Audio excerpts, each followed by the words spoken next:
Dan ternyata Pak, pembelajarannya lagi Pak Hermanto, pindah kuadran ini mindset kita sebagai karyawan itu harus berubah total Pak. Ya. Ya. Dari situ pendapatan Pak Afat turun nggak? Turun Pak. Turun.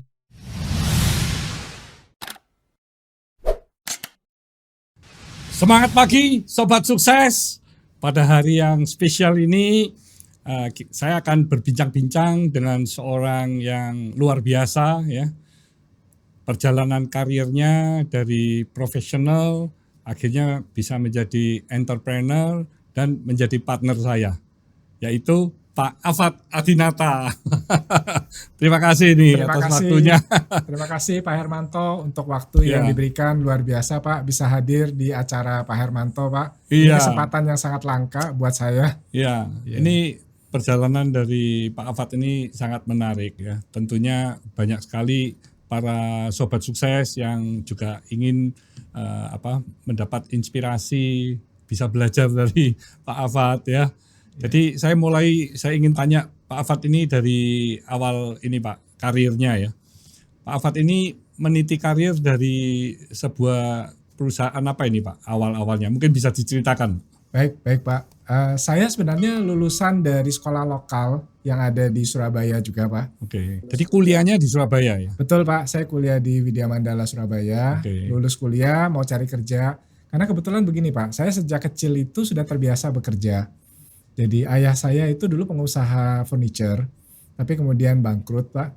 Itu di kota apa Pak? Surabaya Pak. Surabaya. Jadi berarti lahir mulai kecil sampai kuliah di Surabaya? Saya lahir di Samarinda Pak, di Kalimantan Timur. Kemudian besar mulai SMP, SMA sampai kuliah di Surabaya. Jadi papa pindah ke Surabaya? Papa mama pindah Surabaya, kemudian almarhum papa pada saat itu usaha furniturnya bangkrut Pak.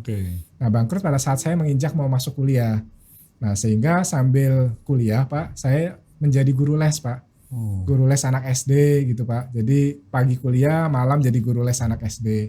Karena saya terpikir begini Pak Hermanto, bahwa uang kita bisa usahakan, kita bisa cari. Tapi mencari pendidikan, mencari pengetahuan itu yang kelihatannya tidak boleh kita tinggalkan dalam keadaan seperti apapun Pak. Jadi saya berjuang, berusaha tetap bisa kuliah. Sambil berjalan Pak, memberikan les kepada anak-anak SD, saya pun mulai coba magang di kantor akuntan Pak. Karena saya ini dulu sekolahnya akuntan Pak, akuntansi.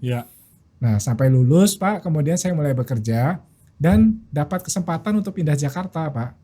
Pada saat itu saya dapat kesempatan pindah ke perusahaan joint venture antara Lotte Jepang dengan Gudang Garam. Jadi produksi permen karet Pak, joint venture pertama. Ada yang menarik di situ Pak Hermanto, karena perusahaan ini adalah PMA Pak, sehingga banyak ekspat orang Jepang. Maka pada saat saya pindah ke Jakarta, saya ingat itu pada tahun 1994 Pak. Nah pada saat itu saya cuma punya uang saku sekitar Rp300.000 Pak di tahun 1994 itu. Perjalanan untuk ke Jakarta buat hidup saya hitung-hitung Pak, 300.000 itu cukup buat saya makan 1 bulan Pak. Sama kos? Karena kebetulan diberikan mes Pak oleh Gudang Garam, diberikan mes untuk tinggal, jadi tinggal udah tidak ada biaya. Cuma saya hitung 300.000 ini harus bisa bertahan untuk 1 bulan menunggu gaji pertama Pak. Jadi dari situ saya berangkat ke Jakarta Pak. Pertama kali mulai berkarir sebagai profesional di kota besar di Jakarta. Nah satu hal Pak yang saya lihat juga adalah ternyata di dalam berkarir Pak, itu tidak cukup kita itu hanya sekedar pintar secara akademis ya Pak. Akademis penting, tapi jauh lebih penting ternyata kita itu harus cepat beradaptasi Pak. Dengan lingkungan, dengan perubahan. Jadi pada saat saya masuk ke perusahaan itu Pak, PT Lotte Indonesia yang merupakan joint venture antara Gudang Garam dengan Lotte Jepang Pak, harus berbahasa Inggris Pak Hermanto. Nah saya bahasa Inggrisnya belepotan Pak, karena orang dari daerah Pak, besarnya lahirnya di Kalimantan, besarnya di Surabaya, bahasa Inggrisnya belepotan. Jadi hanya saya memaksa diri Pak, selama di Jakarta malam itu saya ambil les bahasa Inggris. Jadi sambil bekerja malamnya les bahasa Inggris. Nah seiring waktu Pak berjalan, saya ingin maju lagi Pak. Jadi padahal dulu belum terlalu mengerti motivasi Pak, tapi cuma berpikirnya simpel Pak Hermanto. Saya tidak mau hidupnya susah gitu Pak. Kemudian saya juga ingin mensupport keluarga gitu kan Pak. Nah, dalam perjalanannya kemudian Pak di tahun 1996 itu saya mengambil S2 Pak. ngambil master. Jadi kuliahnya malam juga Pak Hermanto. Kerjanya masih di tempat yang sama. Di tempat yang sama. Dan itu waktu melamar itu Pak Alfat itu ngelamar ke banyak tempat atau cuma ke satu tempat itu aja? Kebetulan ke satu tempat itu Pak. Dan diterima ya? Dan diterima Pak. Jadi saya pindah dari Surabaya ke Jakarta. Oke. Itu agak nekat waktu itu sih Pak Hermanto. Cuma saya berpikir gini Pak, kalau kita mau maju kita harus berani keluar dari comfort zone ya Pak. Jadi selama 94 ke 95, 96 itu karirnya terus meningkat atau di ini bagian yang sama di accounting? Ya, jadi saya berkarir pertama kali itu di finance accounting, Mbak. Jadi di PT Lotte Indonesia itu saya di finance accounting. Tiap tahun itu sebenarnya yang terjadi peningkatan itu bukan di karir, karena karirnya tetap Pak, posisinya tetap. Setelah 3 tahun berkarir, saya ingin mencari tantangan baru, Pak. Tantangan baru. Saya sempat berpindah sebentar kurang lebih 1 tahun di grupnya Java Confit, Pak. Nah, kemudian ada tawaran dari Garuda Food, Pak. Jadi di tahun 1998 akhir, pada saat itu lagi Krismon, Mbak. Tahun situasi 1998. Pada saat situasi Krismon, saya dapat tawaran di Garuda Food. Masih di posisi yang sama Pak, di finance dan accounting. Namun challenge yang saya terima pada saat itu adalah, apakah saya siap untuk menangani banyak pekerjaan di luar finance dan accounting, Mbak? Salah satunya adalah, apakah saya siap menghadapi proses merger akuisisi terutama untuk perusahaan-perusahaan distribusi. Karena pada saat itu Garuda Food memang perusahaan distribusinya masih mengandalkan multi distributor, Pak. Nah, disitulah perjalanan karir saya mengalami banyak perubahan, Pak. Karena dari latar belakang seorang finance accounting, saya kemudian mulai banyak menangani bidang-bidang di luar finance dan accounting. Jadi challenge yang diberikan itu makin banyak, Pak. Sehingga saya pernah berkarir menjadi corporate planning. Saya pernah berkarir juga menjadi divisi di sales, Pak. Nah, dan beberapa divisi lainnya, sehingga pada akhirnya di beberapa tahun kemudian itu saya dipercaya untuk memimpin divisi sales dan distribusi yang ada di Garuda Food. Jadi setelah dari finance accounting terus masuk ke merger akuisisi divisi distribusinya Pak, dengan para multi distributornya Pak. Sampai akhirnya jadi saya menjadi ini Pak, menjadi mulai ke posisi direktur Pak. Direktur di divisi sales distribusi ya. Tapi SNS itu ya. Di SNS Pak. Tapi pada saat itu saya belum menjadi CEO di SNS Pak. Saya masih memegang business development juga. Nah, kemudian setelah itu saya sempat berkarir di holding Garuda Food-nya Pak. Disitulah kemudian saya memegang corporate planning. Jadi pindah lagi? Pindah ke Garuda Food Pak nanti. Dari anak perusahaan kemudian ke holding. Ke holdingnya. Di holdingnya memang memegang beberapa fungsi Pak. Seperti corporate planning dan beberapa fungsi lainnya juga di luar finance accounting. Nah kemudian kurang lebih 3 tahun kemudian saya kembali menjadi sales director di SNS Pak. Nah setelah itu sekitar berarti di tahun 2010 Pak. Itu saya menjadi CEO-nya PT Sinar Niaga Sejahtera atau SNS. Berarti setelah 12 tahun ya? Setelah 12 tahun. Tapi 12 tahun itu berpindah-pindah ke beberapa bagian, fungsi. Termasuk 3 tahun di holding ya? Betul Pak. Nah waktu di holding tentu berinteraksi banyak dengan Pak Sudamek ya? Betul Pak. Jadi ya waktu awal bergabung di tahun 1998 itu juga Pak Sudamek yang interview saya Pak. Pak Damek waktu itu juga Pak masih aktif di menginterview ya. Jadi waktu itu saya masih muda Pak, usia masih 24 tahun. Kemudian beliau menginterview dan menceritakan visi. Ini saya belajar satu hal Pak Hermanto. Ternyata visi itu bisa menjadi daya tarik untuk merekrut talent Pak. Pak Afat jadi tertarik gitu. Saya jadi tertarik karena visi beliau Pak. Dan memang pertumbuhan Garuda Food kan memang pesat sekali. Betul Pak, setelah itu pertumbuhan Garuda Food pun terlihat memang cukup cepat. Dan Pak Afat dari background accounting, finance, itu memang akhirnya merasa kalau passionnya itu bukan di accounting finance ya? Ya betul Pak, jadi saya pada saat berkarir Pak, saya melihat begini, pilihannya adalah apakah saya ingin menjadi spesialis atau saya ingin menjadi generalis Pak. Kebetulan Pak, karena latar belakang kehidupan ekonomi yang juga agak pas-pasan gitu ya Pak, saya berpikir Pak, kalau saya mau maju, saya harus berani keluar dari comfort zone saya. Jadi kenapa pada saat dikasih challenge untuk pegang sales pun saya ambil Pak. Karena saya ingin belajar begitu banyak hal di luar finance dan accounting Pak. Jadi perjalanannya tidak mudah Pak, banyak tantangan, jatuh bangun Pak, tetapi itulah yang membentuk profesionalisme saya sampai saat ini. Sobat Sukses itu sebuah pelajaran dari Pak Afat ya.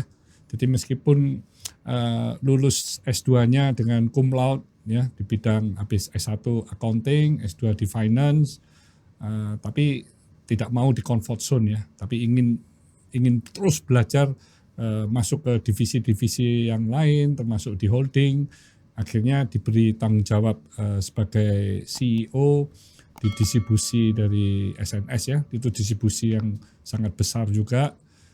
Dan relatif usia Pak juga masih muda itu 30-an ya. Betul Pak. Pada saat tahun itu berarti mau 40 sudah. Iya. Oke. Dan itu SNS masih kecil waktu awal Pak Afat jadi CEO. Pada saat sudah menjadi CEO sudah mulai pertumbuhannya memang sudah mulai cukup tinggi Pak. Oke. Iya.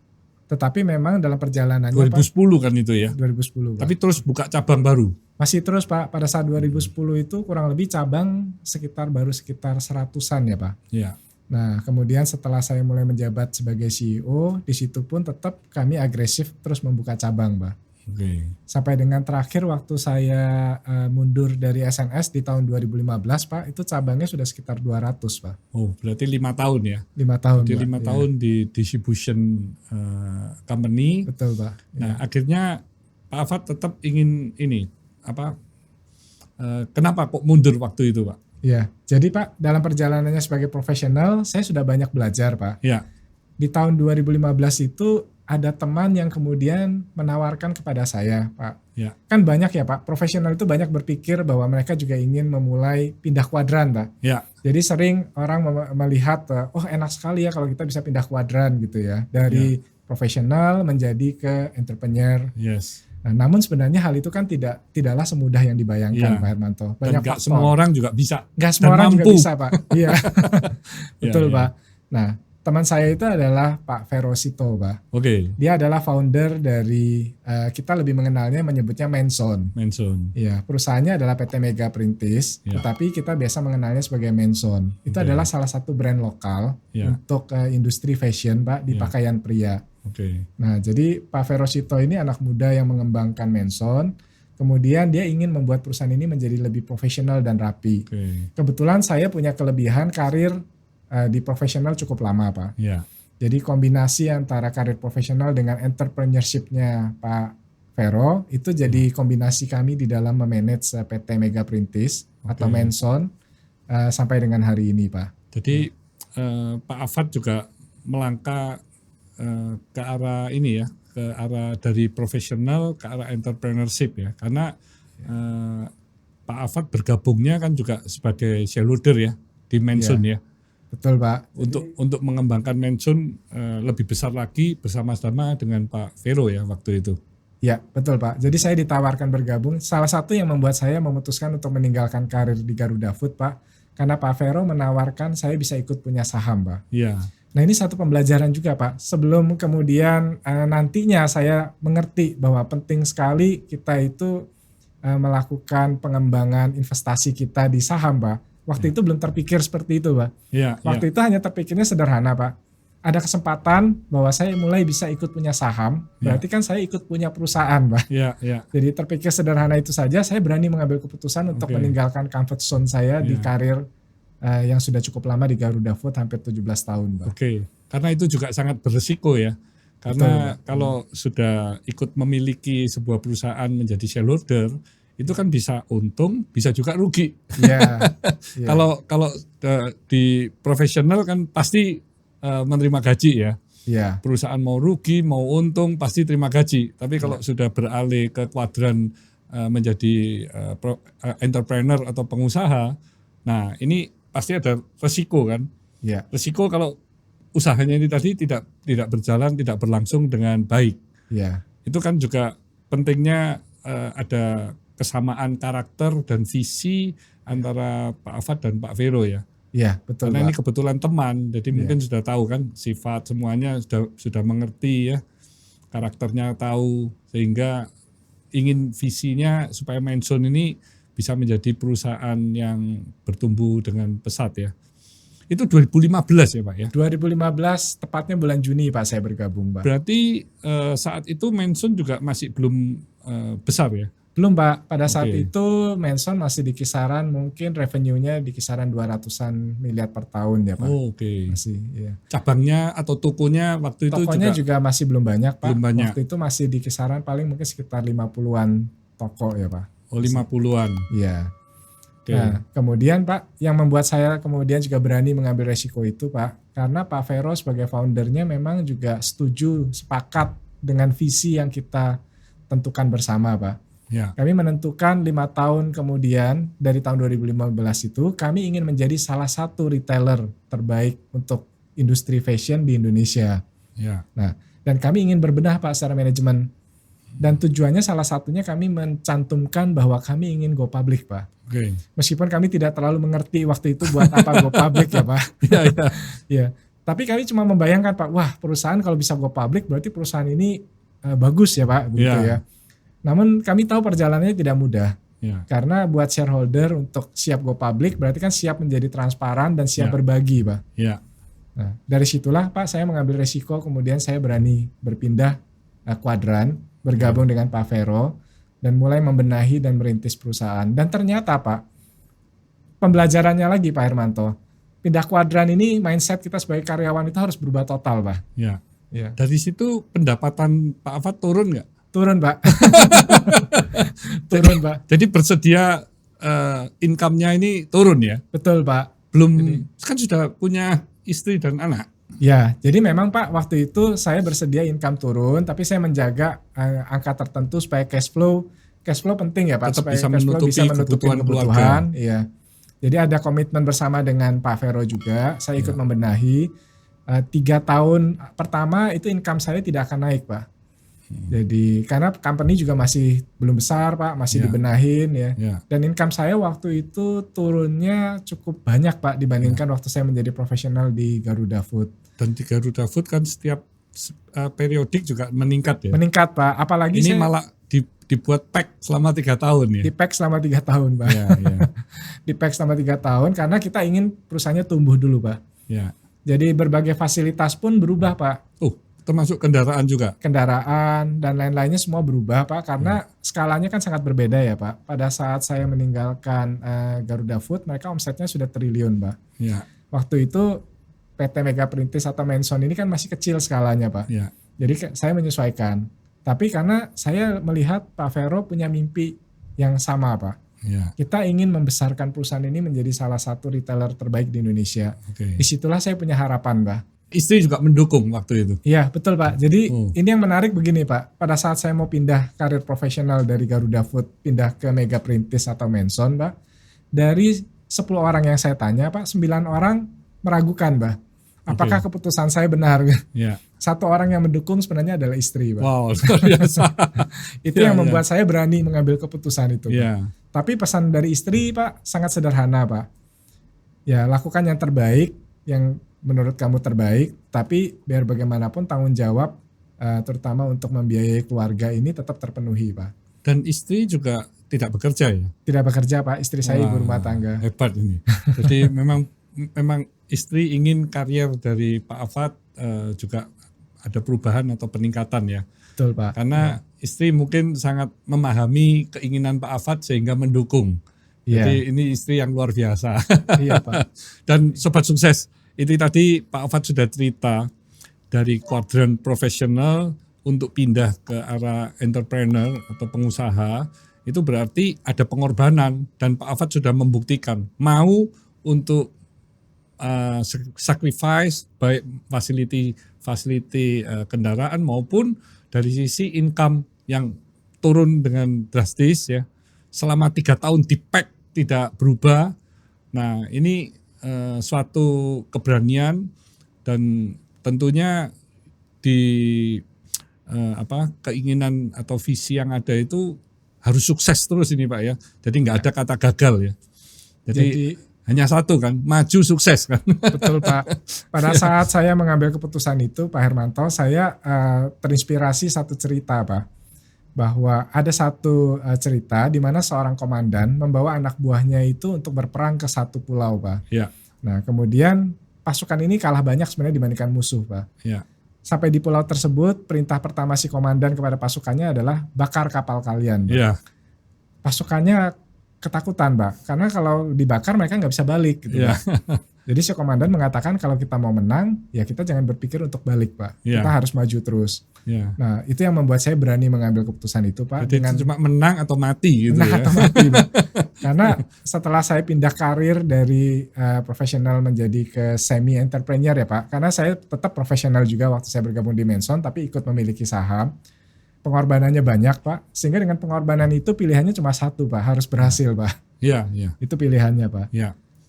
Dan apa masalah-masalah yang dihadapi pada awal-awal bergabung di Menson? Karena ini kan dunia bisnisnya juga berbeda ya.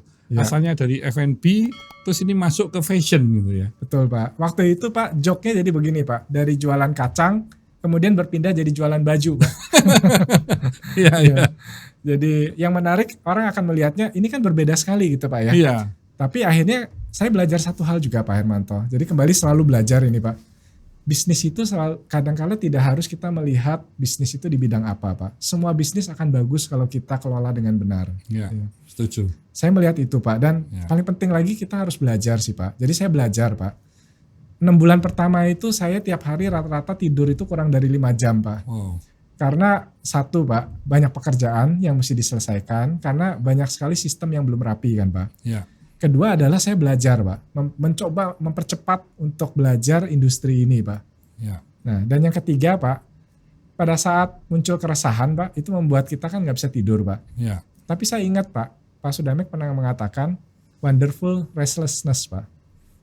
Jadi resah tapi yang wonderful, Pak. Nah, yang saya alamin di awal-awal seperti itu, Pak. Resah terus, Pak. Resah terus tapi ada wonderfulnya karena ada sesuatu yang kami kejar, Pak. Ada sesuatu yang kita ingin capai, tantangan. Jadi berupa tantangan ya, bukan stres ya. Pak. Bukan stres tapi suatu tantangan, Pak. Akibatnya membuat tidur pun selalu mikirnya dan mimpinya adalah pekerjaan, Pak. Itu yang terjadi, Pak. Nah, pembenahannya banyak, Pak. Kami benahin sistem, kami kemudian benahin people, Pak. Karena orang-orang ini jadi kunci juga. Pak Hermanto, karena orang-orang yang ada pun kan mungkin mereka kompetensinya belum sesuai, budayanya belum terbentuk, Pak. Jadi bersama dengan Pak Vero, Pak, banyak pembenahan yang kami lakukan. Sebenarnya visi kami di awal, Pak, pada saat saya bergabung di tahun 2015, kami membuat 5 tahun visi, Pak. 2020 kami mau IPO, tapi kemudian kami speed up, Pak. Speed up dan 2018, Pak, itu kami akhirnya menuju ke IPO, Pak. Dan disinilah terjadi perubahan besar terutama buat PT Mega Perintis atau Menson, Pak. Jadi itu omset berapa ya waktu 2018 ya? 400-an miliar, Pak. Oh, jadi 400-an. Iya. Jadi pada saat itu Pak, saya memang di offering ya satu perusahaan Menson waktu itu kan hanya untuk men aja ya. Yang mencari strategic partner dan akan IPO. Nah, waktu itu saya ingin berkenalan dulu kan, Pak ya. Berkenalan, saya ketemu ya dengan Pak Fitra, Pak Afat, dengan Pak Vero ya. Kami ke Surabaya, Pak. Ke Surabaya ya. Pak Hermanto. Ketemu saya terus ke kafe ya. Betul, Pak. Jadi waktu itu ngomong-ngomong, saya sesungguhnya nggak ada di sektor fashion, baju, pakaian, kan nggak ada. Di bisnis unitnya Tankop ini nggak ada. Jadi saya mencari benang merahnya ini. Ini benang merahnya Menson ini di mana? Kalau saya memang ada kesesuaian cocok dengan Pak Vero maupun Pak Afat ya. Waktu itu saya sudah mikirin, saya cari-cari, wah ini kalau dengan kosmetik sama-sama produk lifestyle yang bisa dipasarkan melalui outlet-outlet di mall-mall. Nah ini ada kesamaan dan tentunya pikiran saya terus berkembang lagi. Oh nanti tidak hanya men sama kosmetik, tapi mungkin ada untuk ladies, ada untuk baby, ada sport, ada shoes dan macam-macam kan, bag. Wah ini bisa bermacam-macam sesuai dengan kebutuhan kehidupan manusia. Itu kan terus bertumbuh berkembang. Jadi saya putuskan waktu itu, wah ini oke nih. Kalau gitu bisa masuk dari sisi sektor bisnisnya ya. Jadi saya masukin digabungin dengan yang kosmetik. Sehingga pada saat bicara lebih dalam lagi ternyata juga hubungan komunikasi kita juga lancar ya. Jadi nggak sampai 1 bulan ya. Tidak sampai 1 bulan, Tidak Pak. sampai 1 bulan. Akhirnya saya yang sebagai strategic partner, terus kita sama-sama kita IPO-kan. IPO-kan, betul Pak. Ya. Jadi itu perjalanan luar biasa Pak yang merubah perjalanan Mega Perintis atau Menson, Pak. Ya. Awalnya kami mau IPO itu hanya dengan keberanian, Pak. Ya. Sampai akhirnya kami dikenalkan dengan Pak Hermanto, Pak. Ya. Disitulah terjadi perubahan yang akhirnya membawa sampai dengan hari ini, Pak. Ya. Dengan Pak Hermanto berkenalan, 1 bulan kemudian kita sudah langsung IPO, Pak. Ya.